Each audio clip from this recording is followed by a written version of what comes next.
มื้อนี้ครับงานซ่อมแปลงเด้อตัวนี้เป็นฟักต่อตัวนี้แปลงดอกวาวกับเปลี่ยนดอกวาวกับซุปเปอร์ลินแล้วก็เข็มรถลูกนี่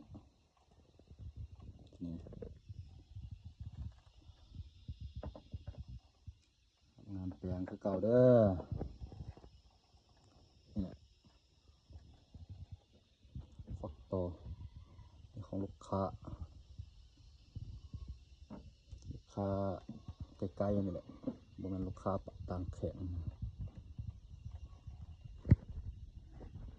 ผมได้ถ่ายรีวิวตอนแปลงเปลี่ยนดอกวาวเปลี่ยนนั้นนี่เป็นดอกวาวตัวเก่าตัวนี้